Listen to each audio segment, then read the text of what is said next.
What's going on, everyone? I had one of my biggest trades in a very long time. I made almost $37,000 in less than 10 minutes, and I'm going to show you exactly how I did it. But before I go ahead and show you guys how I did it, let me show you a clip of me actually live signaling it in the chat, live trading it on stream, and then also showing you the reactions from my Discord. I'm looking at 370 calls on Tesla. Be patient. Gonna look to play 365 break. I'm in Tesla. There goes Tesla, guys. 366 broken. Remember, this is overextended now, so if you want to get out, you can. Be the safest thing you do. Still, then I'm gonna sell half here on the 368 break. I'm getting greedy, but I've been waiting for this trade for a very long time, so it's worth me holding for this risk here. Guys, separate play on Tesla here. If you want to play this high, you can't. 380 calls look good. This is gonna go through 370. Yeah, this is gone. I'm still in from the first signal, guys. I'm not getting out to 370. I haven't sold the dime personally, and that's only because I've been waiting for this play for over a month. I'm up $25,000 and I haven't even broke 370 yet. My contracts go in the money at 370. Oh my god. 40 grand. 40 grand. Yo guys, W's in the chat, bro. W's in the chat. W's in the chat. You no longer have to use a bad platform to get no commission fees ever again. Now, I did recently just make a big switch to Moomoo, the platform, not because I was using a bad platform like a Robinhood, but I was using a platform that I was paying way too much money for. And exactly, I was paying a little over 6 figures just to use the platform. And I looked past it just because I was making so much money. I no longer have to look past it. I made a switch to Moomoo. I didn't have to give up execution time. I didn't have to give up a downgrade in the platform. My charts are amazing. Everything about Moomoo still provides, and it gives me the same value as my other broker, just with no commission fees. So I'm happy that I made the switch, and you no longer have to use those platforms either, where you're paying too much, or the platforms where the execution just absolutely sucks. And I'm getting a lot of things for free that I wasn't getting before, such as unusual activity, which I love because I can see what the sharks are looking at and if they're looking at the same thing as me. So if you haven't taken advantage, I'll leave the link down in the description or somewhere on the screen. Take advantage because Moomoo is offering also up to 15 free stocks with a qualified deposit. And as you guys have seen from the clip how crazy that trade was, I don't want to just talk about it just because I made $37,000. I had a decent amount for that position size. It was over a 50% trade though. Now I'm going to show you exactly how I did it when it comes to the chart, something that I've been waiting for over a month. I'm going to show you how much I went in with, and I'm going to show you the type of contracts or the contracts that I ended up taking on this trade. So let's go ahead and dive deeper into the chart. So first of all, as you guys can see, I was trading on Moomoo. This is the broker that I use. And yes, it is a real account. I'm not an influencer. I'm not one of these guys online. To even have a paper account, you have to sign up for it.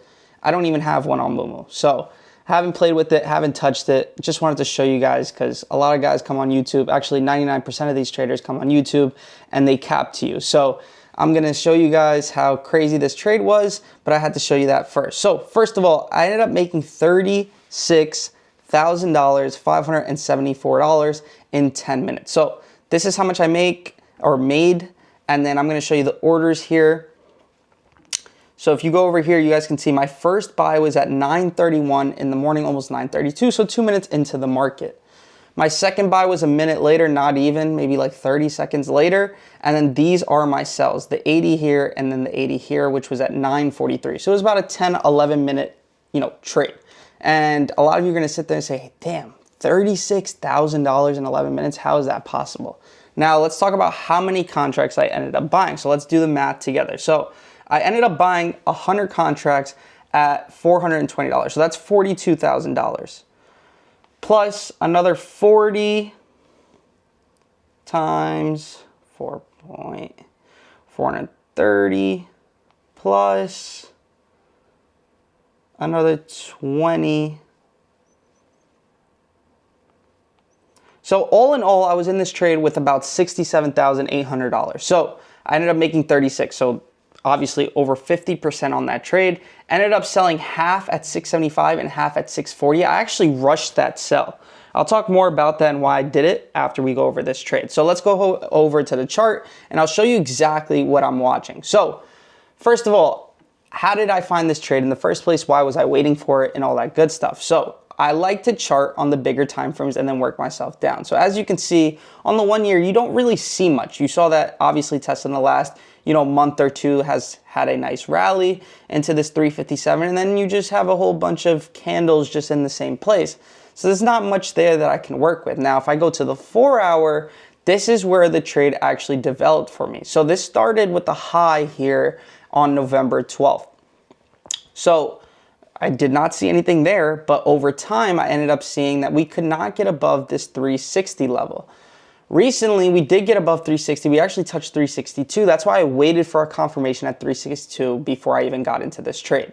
So what did I see here? So first of all, I see a flat top at this 360, 361 level. So if I put this here, you can use 360 if you want, but I use the higher or at the highest point I can use for extra confirmation to get into this trade. So as you guys can see, if I create a little, flat top here at this 362 level, you can see that we've rejected here 1, 2, and then almost 3 times here at this 360. We got very, very close a couple days ago. This was last week, right? So I realized that 360 was the level, but I also wanted to make sure I didn't get, hurt, because this is a trade that I didn't take at this 362 level. So I didn't want this to get to 362 and we reject. So I waited for this to break 362, and I'll go more into detail on why I did that, what I was looking at, and all that good stuff. But also on the 4 hour, you can see that this is in a channel here. You can see that the bottom side has bounced off of it twice. The top side has bounced off of it 3 times. So this is more valid than the bottom side because I like to use 3 points before I consider a trend or a top or whatever the case may be. I like to use 3 points because you can make 2 points out of anything. If I put a chart up and I put a dot here and a dot here, you can connect 2 points there, right? You can always connect 2 points, but you can never always connect 3 points. So if I put a dot here, and a dot here, it would just look like this. That would be the line graph, which would mean nothing to us. But if I have a point here, and a point here, I can draw a straight line through, and that would make it a complete trend. So I always use minimum 3 points. So the top side is valid here, where the top of this trend is an actual trend that I can actually use, the top side of this trend. Now, we do have more room to 380. If you're going to ask me why didn't I hold to 380 if that's the top of the trend, it already had a big move. So this opened at like 359. This pushed into 375 while I was in that trade. So that's a $15, $16 trade or $15, $16 move. So you have to also understand how much does Tesla move on average daily, right? And understand the history. How does it break all-time highs? On average, how much does it move? And the average is right around $15, $16, right? So I use that to my advantage to get out there. I did not sell at the peak at 375, which obviously I wish I did. This ended up closing at 369. I ended up selling at 371. If you guys watch the clip, you'll see exactly where I sold.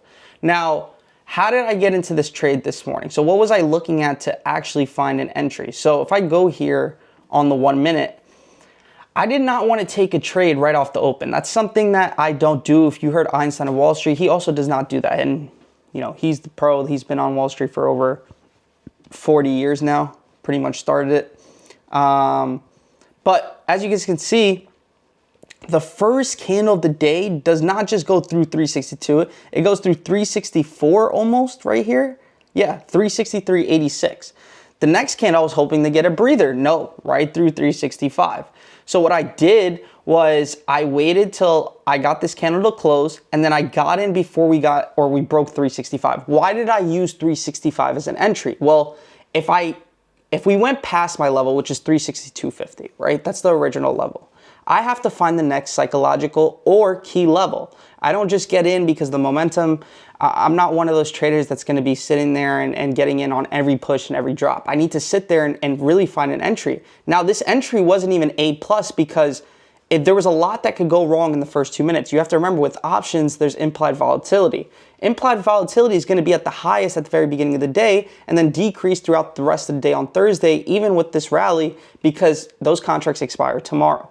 So I had to be very, very careful. So what I did was, okay, I used a position, right? I bought 100 contracts. That's right around half of my normal position, which is around 60 to 80,000. I used 40. And I said, okay, if I see any aggressive move and I can see more confirmations, I'll add to this trade. So I used 100 contracts to get into this trade before 365. That was the key level that I had on, or psychological level, I should say, on Tesla, right after this 362.50 level. The next thing that I had was 367.50. As you can see, we kind of rejected right below 368. So I used these confirmation, like for example, this candle pulls back, right, to see 363 and then goes from red to green. When I see those types of candles while I'm in a momentum trade, that allows me to see the pressure of buyers when this stock dips. And I take that to my advantage and say, okay, this is where I can start adding to my trade. And I started adding to my trade, as you can see, at 931, the 932, right? If we go back to this trade, this was at 931 and then 932, right? So 931 is right here, and then I use this trade or this candle right here at 932 to enter my trade or add to my trade. And then I saw this candle, which I was supposed to add. I didn't get the add that I wanted because it happened so quick, but I used it for confirmation to hold on to my trade. And then obviously you had this pullback and all that good stuff. But why did I get into Tesla is what I'm trying to start this with, right? The 4-hour was something that developed on the bigger time frame.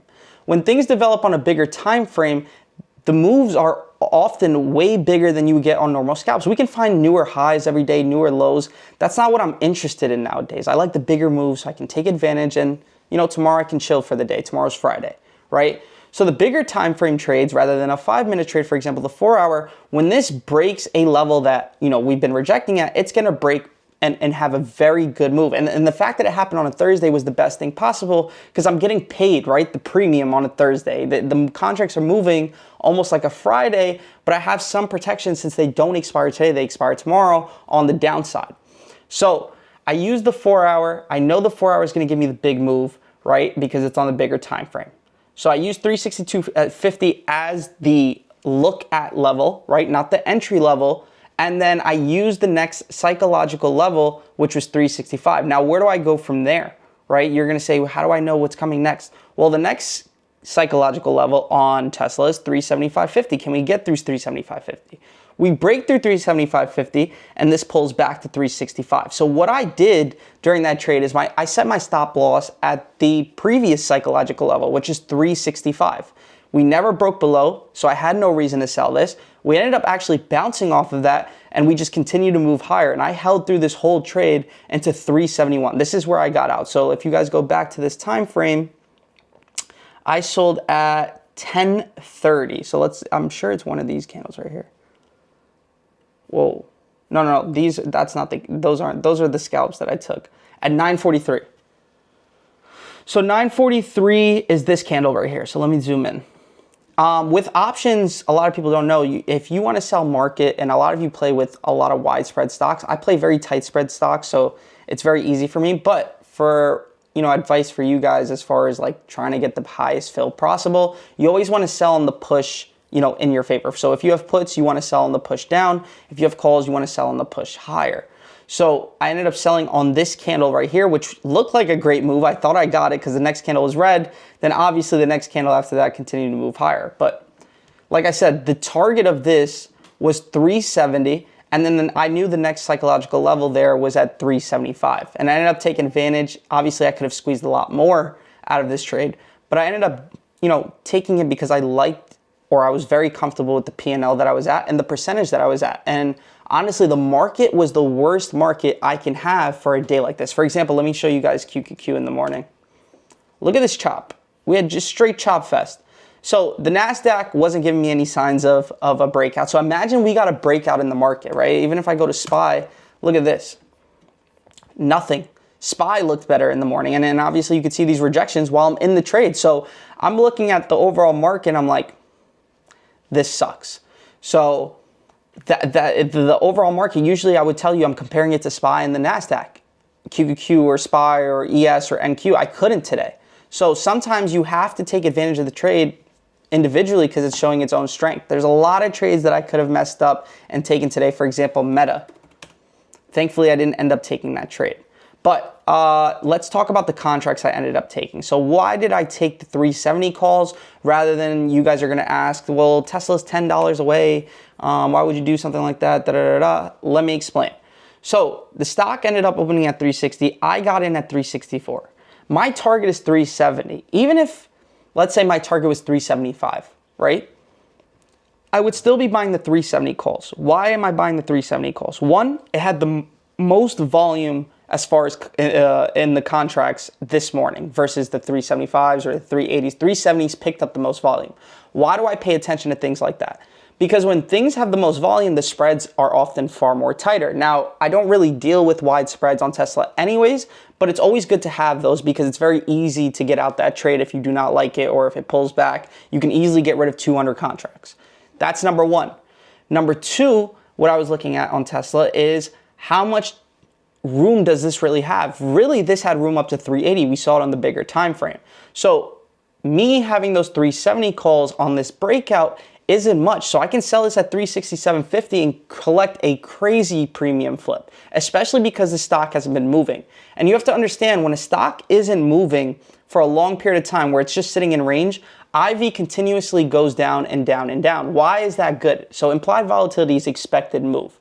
When expected move, or when the stock consolidates, the expected move of the stock every single week lowers and lowers and lowers because the previous week it didn't move much, right? Why is that good for us when it finally breaks out? Well, when IV decreases for a week or two or whatever the case would be, when the time comes to take that trade, the contracts are going to be cheap, and the amount of move you need for a 50 or 100% trade is going to be a lot lower. So for example, during a rally like this, let's say you need a $10 move or a $20 move for 100%. When this consolidates, you only need a $10 move for 100%, quote unquote, right? And that's just me giving you rough numbers. I'm just giving you an example on how implied volatility works. So as we're in the trade and it's breaking out, implied volatility is going to increase. So instead of me making, 20% on this move, I'm going to make 40, 50% on this move because implied volatility is shooting this premium up to the upside until this takes a breather, and obviously premium will take a dip as well. So as this stock is moving higher, I love when implied volatility starts off low, I get into the trade while it's low, and it finally breaks out because I get paid a lot more. So that's what I'm looking at with these contracts.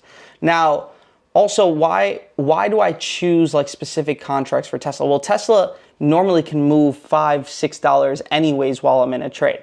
So I always pick something that's $5, $6 away. And when I got in, I told you guys I got in around that 364, $5 away. The closest thing was about 370. So I took those 370 calls. So remember, volume, I picked those.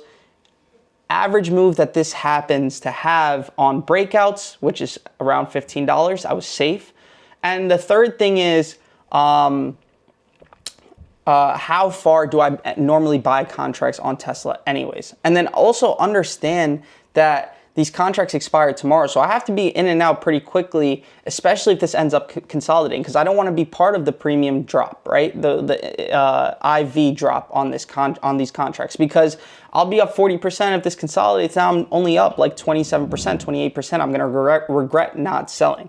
So those are the reasons why I took those contracts on Tesla this morning. So showed you guys how I ended up making $36,000, almost $37,000 on Tesla this morning. If you guys enjoyed this video, make sure you hit the like button, subscribe. I'll see you guys on the next video.